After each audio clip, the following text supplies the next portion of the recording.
O Marvel Studios anunciou um filme dos Eternos para o MCU, o universo cinematográfico da Marvel. E ele já tem o elenco quase todo escolhido, incluindo até a Angelina Jolie. E um negócio muito interessante sobre esse filme dos Eternos é que ele pode abrir caminho para a entrada dos mutantes no MCU, porque a origem dos Eternos nos quadrinhos envolve diretamente os X-Men. Então vamos falar sobre isso, porque os Eternos devem ser legais e tudo mais, mas a verdade é que a gente quer ver mesmo os X-Men. E aí, meus amigos, tudo certo com vocês? Eu sou o Kaique, e se você for novo aqui no canal é só você se inscrever pra não perder nada, e se estiver gostando do vídeo e puder deixar aquele like, eu agradeço muito demais. Então, só dando um pouco de contexto aqui sobre a situação. A Marvel recuperou os direitos sobre os mutantes, agora com a compra da Fox, e como a cronologia dos filmes antigos dos X-Men da Fox não tem nada a ver com a do MCU, o Marvel Studios precisa introduzir os mutantes com uma história nova, eles precisam zerar tudo que já foi contado sobre eles, e contar novamente o início da história dos mutantes com uma nova origem dentro do MCU. E eu acho que a origem dos Eternos pode ser essa ponte para introduzir os X-Men de uma nova maneira no MCU, contando uma nova origem para os mutantes. Então vamos lá, vamos falar sobre a origem dos Eternos. Tudo começa na revista Uncanny X-Men anual número 13, de 1989. A história se passa por volta de 1 milhão de anos atrás, quando o ser humano atual ainda nem existia e a Terra ainda era povoada por povos pré-históricos. E na trama, os Celestiais, uma raça alienígena cósmica superpoderosa, visita a Terra ao lado da deusa Gaia. E assim eles capturam um grupo desses hominídeos pré-históricos. E depois disso, os Celestiais fazem experimentos nessas espécies de hominídeos que eles coletaram para alterar a composição genética deles. E isso deu origem a 3 raças de seres diferentes. O primeiro grupo de hominídeos virou a raça deviante, esse bicho aí do meio, que é uma raça que ficou com um fenótipo genético instável e assim sofreu várias mutações diferentes, incluindo essa cara feia aí que ele tem. O segundo grupo de hominídeos virou justamente os Eternos, os personagens que vão ser adaptados para o filme. Eles são uma raça de seres imortais que naturalmente têm superpoderes. Só que a terceira raça gerada pelos experimentos dos Celestiais foi um pouco diferente das outras duas, porque eles não viraram nenhuma raça diferente assim que foram alvo do experimento. O terceiro grupo também recebeu a mutação genética, mas sem mudar de raça instantaneamente. Eles continuaram sendo aqueles macaquinhos para evoluir só no futuro. Olha só o que o texto da revista diz. Os Celestiais deixaram os hominídeos restantes evoluírem naturalmente em seres humanos, mas deu para eles genes latentes, que algum dia produziriam super-humanos. Então o experimento desse terceiro grupo de hominídeos fez eles receberem uma mutação genética que só se manifestaria no futuro, e só depois dessa tal manifestação que eles se tornariam humanos com superpoderes. Só que essa história não garante que esse grupo de hominídeos evoluiu no futuro e se tornou justamente os mutantes, porque o universo Marvel tem vários tipos diferentes de humanos com superpoderes. Você tem os inumanos, os meta-humanos também e por aí vai, que são humanos que têm superpoderes, mas que não são mutantes. Então, por mais que aquele terceiro grupo de hominídeos estivesse destinado a ter superpoderes no futuro, nada garante que eles seriam justamente os mutantes. Certo? Então vamos analisar outra história para confirmar isso aí. Uma revista bem desconhecida chamada Black Wolf mostrou um celestial no espaço criando uma criatura, um tipo de servo dos celestiais, chamado Godstalker. Você pode ver aqui nessa página que ele é chamado de Celestial Demigod, o que significa na tradução semideus celestial, provando que o Godstalker é realmente a criação direta de um celestial. Agora guarda esse malandro aí na memória que eu vou te apresentar outro personagem importante. Essa série de quadrinhos Black Wolf também tinha uma personagem chamada Sparrow, que no caso era uma mutante. Como a gente pode ver nessa cena aqui, onde ela é capturada e é identificada como uma terráquea de origem mutante, como vocês estão lendo aí no balãozinho que eu tô marcando. Então agora que vocês já conhecem a Sparrow e o Godstalker, a gente pode ver o que aconteceu entre eles dois, que é muito interessante. Em outra edição de Black Wolf, a Sparrow e o próprio Black Wolf são atacados pelo Godstalker. O Black Wolf então protege a Sparrow e parte pra cima do Godstalker para revidar. E depois disso, o Godstalker fala um negócio muito importante. Olha só o que ele diz. Eu estou satisfeito que a mulher ainda está viva. A espécie dela é a frutificação de experimentos genéticos feitos há 1 milhão de anos pelos meus progenitores.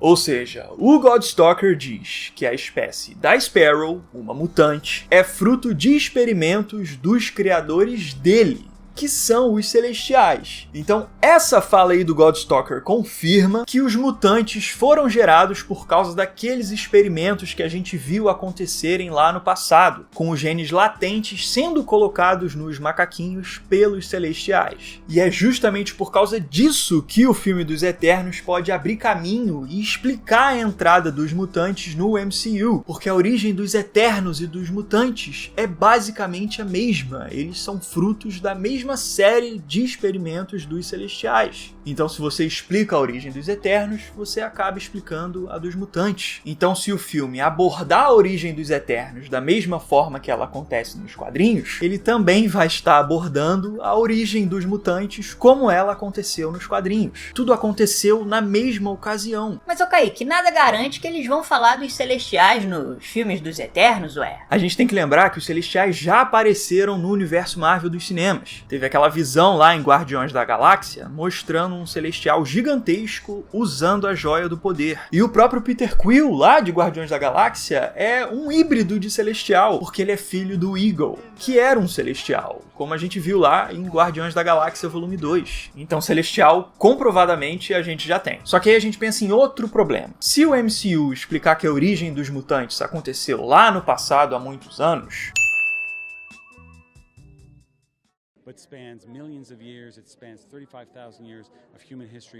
então poderia ficar meio estranho o fato dos mutantes ainda não terem aparecido em filme nenhum, em situação nenhuma que envolve o universo Marvel. Só que tem uma explicação para isso nessa origem mesmo. Como a origem dos quadrinhos explica que o gene mutante é latente, pode ser que no MCU esse gene mutante esteja adormecido no corpo dos mutantes, para que os poderes sejam ativados por causa de alguma coisa. Pode ser algo muito parecido com a Feiticeira Escarlate e o Mercúrio, por exemplo. Eles só desenvolveram poderes depois que foram expostos à Joia do Infinito do Cetro do Loki. E pode ser que o Cetro não tenha dado os poderes para eles, mas simplesmente acordado os poderes que eles já tinham meio que adormecido dentro deles. O dicionário visual da Marvel, que explica várias coisas sobre o MCU, indica essa possibilidade. Olha só o que ele fala sobre a Feiticeira Escarlate. Se isso a alterou ou apenas liberou algo latente dentro de Wanda, a Joia do Infinito no Cetro do Loki concedeu incríveis poderes da mente para ela. Ou seja, eles dizem que o Cetro pode ter simplesmente liberado algo que era latente dentro da Wanda. E lembra aí que latente é exatamente a mesma descrição do gene que os Celestiais usaram no experimento com os hominídeos que virariam mutantes no futuro. Ou seja, isso também indica que inclusive a Wanda pode vir a ser uma mutante no futuro do MCU, porque a história dela se encaixa totalmente com essa origem. Até porque a Wanda é uma mutante nos quadrinhos, então faz total sentido ela ser nos cinemas. Então, assim como a Feiticeira Escarlate precisou de um tipo de gatilho para ativar os poderes dela, pode ser que outros mutantes do MCU também precisem de algum evento para ativar os poderes deles. E é por causa disso que eles ainda não apareceram,